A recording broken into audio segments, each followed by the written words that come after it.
دو چیزیں میں نے بتایا، اس دل کی زمین کو نرم کرنا ہو، پاک کرنا ہو، ذکر الہی کی بارش ہونی چاہیے، یا شیخ کامل کی نگاہوں کی گرمی ہونی چاہیے. بس یہ دو چیزیں دل کو پاک کر. مائیں حرام ہیں، بہنیں حرام ہیں، بیٹیاں تمہارے اوپر حرام ہیں. اپنی بیٹی سے کوئی نکاح، تمہاری پھوپھیاں اور تمہاری خالائیں، یہ وہ جو ابد الآباد ہمیشہ ہمیش کے لیے تم پر حرام، ان کو محرم عورتیں کہا جاتا. ان سے پردہ بھی نہیں، باپ کا اپنی بیٹی سے نہیں، بیٹے کا اپنی ماں سے، اسی طرح بہن کا بھائی سے نہیں ہے. یہ محرم عورتیں جن سے نکاح کبھی نہیں. اس کے علاوہ کچھ اور بھی، یہ 5 تو میں نے بتایا، ماں، بیٹی، بہن، پھوپھی اور خالہ، یہ 5 ہوئی. اب آگے رب تعالیٰ فرماتا وَأَخَوَاتُكُم مِّنَ الرَّضَاعَةِ، یعنی دودھ شریک بہن ہے، یعنی تمہارے ماں کا دودھ کوئی اور لڑکی پی تو وہ تمہاری رضائی بہن ہو. یا تم نے کسی خاتون کا دودھ پیا تھا اپنی ماں کے علاوہ، اپنی ماں کے علاوہ کسی اور کا دودھ پی، تو اس عورت کی جو بیٹی ہوگی وہ تمہاری رضائی بہن ہو. اس سے کبھی نکاح، یہ رضائی بہن، دودھ شریک بہن اس کو کہا جاتا ہے کہ عرب میں آج بھی مہر بہت اونچا ہوتا ہے. صرف سعودی کا مہر 50,000 ریال عام عورتیں مانگتی. عام عورتیں 50,000 ریال کی بات کر رہا ہوں، تقریباً 11-12 لاکھ روپے. تو نارمل مہر جو ہے یہ رکھا جاتا ہے. پھر مرد کے اوپر یہ ضروری ہوتا ہے وہ اپنے باپ کے گھر میں نہ لے جائے شادی کر کے، خود کا گھر ہو تو شادی کر. یہ سارے وہاں پر ضروریات رکھے گئے. بہرحال ہمارے ہاں اگرچہ یہ دوسری قوموں سے رواج آ گیا ہے، لیکن آپ کو بدلنے کی ضرورت ہے. کم از کم آپ اپنا نیا گھر نہیں بنا سکتے، بہت کچھ نہیں کر سکتے، تو کم از کم ان گھر والوں سے، عورت والوں سے مانگنا تو بند کرو. جتنا آپ کے پاس ہے اسی میں خوش رہو. اور اللہ کا وعدہ ہے قرآن میں کہ اگر تم فقیر بھی ہو تو اللہ اپنے فضل سے غنی بنا دے، غنی بنا دے. اب ایک اور آیت اس میں آئی ہے، اللہ تعالیٰ فرماتا ہے جب شوہر اور بیوی کے درمیان اختلاف ہو جائے، جھگڑے زیادہ ہو جائے، تو اللہ نے فرمایا ادھر سے ایک آدمی، ادھر سے ایک آدمی، فَبَعَثُوا حَكَمًا مِّنْ أَهْلِهِ وَحَكَمًا مِّنْ أَهْلِهَا إِن يُرِيدَا إِصْلَاحًا، اگر وہ لوگ اصلاح چاہتے ہیں تو دونوں کی طرف سے ایک ایک آئے اور بیٹھے. اللہ فرماتا يُوَفِّقِ اللَّهُ بَيْنَهُمَا، اللہ ان دونوں کے درمیان پھر سے اتفاق پیدا فرمائے گا. اصلاح کی نیت ہونی. لیکن مشورہ میرا یہ ہے کہ دونوں طرف کی ساسوں کو نہ لایا جائے. ہاں، نہ لڑکی کی اماں کو لایا جائے نہ لڑکی کی اماں کو. فیصلے بگڑ جاتے ہیں، کیونکہ برسوں سے ہم نے بھی دیکھا ہے بہت سارے گھروں کو توڑنے میں ان لوگوں کا ہاتھ رہتا ہے. ہونا تو یہ چاہیے کہ ماں اپنی بیٹی کو ہمت دے کہ ساری مصیبتیں آتی رہتی ہیں، تکالیف آتی رہتی ہیں، تم آگے بڑھو. نہیں، بلکہ وہاں تو وہ اڑنگا ڈال کر کھڑی رہتی. کیسے تو برداشت کرتی ہے، چھوڑ کر کے آ جا، کب تک پالے گی. قرآن کا حکم یہ ہے کہ دونوں کی طرف سے ایک ایک ذمہ دار جائیں. اگر اصلاح کی نیت ہے تو اللہ دونوں کے درمیان اتفاق پیدا فرما، دونوں کے درمیان اتفاق ہو. اور آیتیں جو آئی ہیں اس میں، آج کے اس پارے میں ہم نے جو تلاوت کی، ایک آیت ہے اللہ تعالیٰ فرماتا ہے اینما تکونوا یدرککم الموت ولو کنتم فی بروج مشیدہ، تم جہاں کہیں پر بھی جاؤ موت تمہیں آ کر پکڑے گی. بروج مشیدہ کا مطلب ہوتا ہے بہت ہی پکے محل میں بھی اگر تم بیٹھ جاؤ، بہت مضبوط محل میں تم بیٹھ جاؤ، موت آنا ہے وہاں پر بھی آئے گی. ہم نے دیکھا ہے بڑے بڑے محلات میں رہنے والے بھی، اور جنہوں نے آسمان چھوتی ہوئی عمارتیں بنائی، وہ بھی موت کے ہتھے چڑھی گئے. موت تو آنا ہے. آج ہمارا حال یہ ہوتا ہے کہ دنیا میں اس قدر مصروف ہو جاتے ہیں کہ موت کو بھول جاتے ہیں. تمہیں پتہ بھی ہے کہ اچانک آنے والی یہ موت بالکل مہلت نہیں دیتی، بالکل مہلت نہیں دیتی. آپ اگر آس پاس میں اپنی نظریں ڈالیں تو آپ کے دوستوں میں کئی جا چکے ہوں گے جن کی عمر زیادہ نہیں تھی، وہ جا چکی. موت کے لیے عمر کوئی متعین نہیں ہے کہ بڑھاپے میں آئے گی یا بیماری سے آئے گی. اچھے لوگوں کو بھی موت آ جاتی ہے، چلتے پھرتے لوگوں کا جنازہ آ جاتا ہے. کسی کے لیے بھی کوئی وقت معین نہیں. اور قرآن میں اللہ تعالیٰ یہ فرماتا ہے اگر بندہ موت سے بھاگنے کے لیے، جس کو کہتے ہیں پریکاشن لینا، کہیں جا کر کے محفوظ مقام پر چھپنے کی کوشش کرتا ہے، وہ آئے گی موت. بزرگوں نے ایک حکایت لکھی ہے کہ ایک بادشاہ کو نجومیوں نے بتایا تھا کہ فلاں دن تمہاری موت آنے والی ہے. نجومی ستاروں کا علم جاننے والے اٹکل پچھو سے کچھ نہ کچھ تو بتا دیتے. تو اس بادشاہ کو نجومیوں نے جب دن بتایا، اس دن اس نے کیا کیا، ایک ایسا حجرہ، ایک کمرہ بنایا جس میں کوئی چیز آئی نہیں، کوئی چیز نہیں، صرف اس نے ایک سوراخ رکھا ہوا کے لیے، اور اس میں سے مچھر بھی نہ آ سکے، مکھی بھی نہ آ سکے. اس حجرے کے اندر وہ چلا گیا.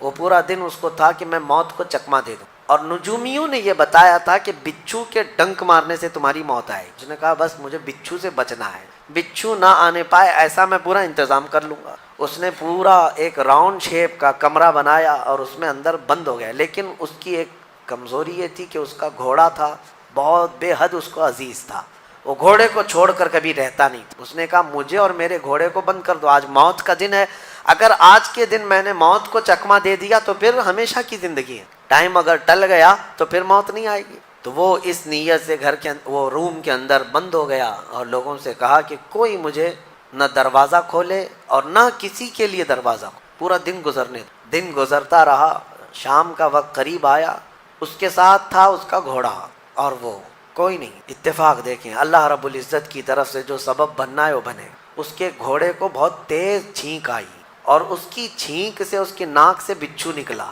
اور اس بادشاہ کو ڈنک مارا. اور وہیں اس کی ہماری آنکھیں اگر بند ہو جائیں اور ہمیں پتہ چلے کہ باہر فلاں چیزیں ہو رہی ہیں اور ہم کھولنا چاہیں نہیں کھلتی تو بے چینی ہونے لگ جاتی, گھبراہٹ سی ہونے لگتی. قبر میں یہی حال ہوگا کہ تمہارے اطراف ہونے والے سارے معاملات تمہیں پتہ ہوں گے, حتیٰ کہ حضور فرماتے ہیں قبرستان میں چلنے والے کے پیروں کی آواز تک تم سنو گے. مردہ سنتا ہے, سلام تو دور کی بات ہے, پیروں کے چلنے کی آواز بھی سنتا ہے. اور جب سنتا ہے سارے معاملات لیکن آ نہیں سکتا باہر, کسی کو کچھ کہہ نہیں سکتا, بول نہیں سکتا. کیسی بے چینی ہوگی, کیسی گھبراہٹ ہوگی. بڑے بڑے اولیاء اکرام حتیٰ کہ سیدنا عثمان ابن عفان رضی اللہ تعالیٰ عنہ داماد رسول, امیر المومنین, خلیفہ رسول, جب رات کے وقت مصلی پر کھڑے ہوتے اور قبر کی کوئی آیت تلاوت کرتے تو اتنا روتے تھے کہ ان کا مصلی آنسوؤں سے بھیگ جاتا تھا. صبح ان کے مصلی کو نچوڑ کر سکھایا جاتا. لوگ ان سے پوچھتے آپ قبر کے متعلق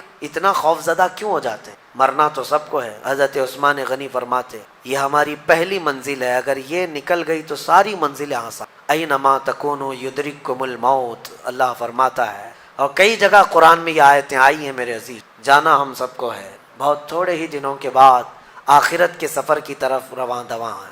اسی لیے کسی بزرگ نے سچ کہا کہ دنیا میں جتنے راستے ہیں یہ لکھا تو جاتا ہے یہ راستہ فلاں شہر جا رہا ہے, فلاں شہر جا رہا ہے. حقیقت تو یہ ہے کہ سارے راستے قبرستان جا رہے ہیں, وہیں جا کر اینڈ ہوتے ہیں. ممبئی سے پونا جا رہا ہے راستہ, پونا سے بنگلور جا رہا ہے راستہ.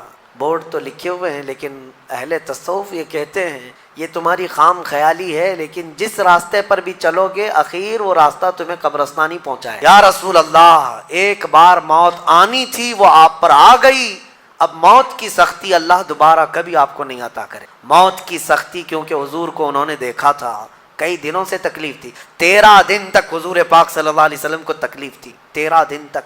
حضرت ابوبکر کہتے ہیں یا رسول اللہ اب موت کی سختی دوبارہ کبھی نہیں آئے گی. جو اللہ کا وعدہ تھا وہ پورا ہو گیا. پورا کھل کر کے رو بھی نہیں پا رہے تھے ابوبکر سے اور اپنے اندر دبا بھی نہیں پا رہے. موت کی سختی انہوں نے دیکھا اور اس کے بعد کہا اے عائشہ کیا دیکھ رہی ہو, اللہ کے رسول ہم سے رخصت ہو چکے. پھر انہوں نے آ کر مسجد میں اعلان کیا اے لوگو اللہ کے نبی کا انتقال ہو چکا.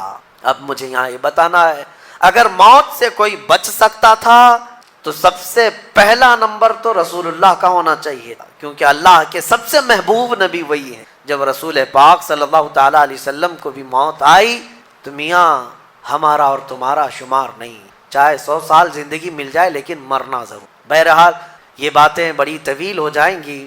موت کا تذکرہ اس لیے بھی میں زیادہ کرتا ہوں کہ حدیث پاک میں ہے مومنوں کو یہ تذکرہ کرو تاکہ ان کو گناہوں سے نفرت پیدا ہو جائے اور آخرت کے سفر کی تیاری وہ شروع کریں.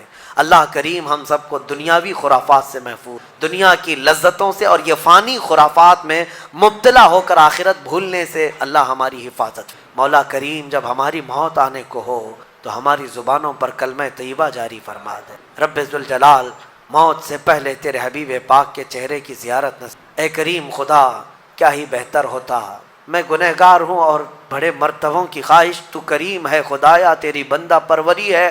کیا ہی بہتر ہوتا مولا کہ موت آئے تو رمضان کا مہینہ مل, جمعۃ المبارکہ مل جائے. مولا تیرے وعدے کے مطابق ہم قبر کے عذابات اور سوالات سے محفوظ ہو جائیں. اے اللہ آج کی اس تفسیر پاک میں تیری جلال و جبروت اور تیری عزت کا وسیلہ لیتے عرض کرتا ہوں ہم میں سے جو رخصت ہو چکے ہیں, ہمارے آبا و اجداد, ہمارے باپ, ہماری مائیں, ہمارے رشتہ دار جو قبروں میں برسوں سے اب آرام کر رہے ہیں، اے اللہ تو اس رمضان کے صدقے ان کی مغفرت فرما۔ اے کریم خدا ہمارے گھروں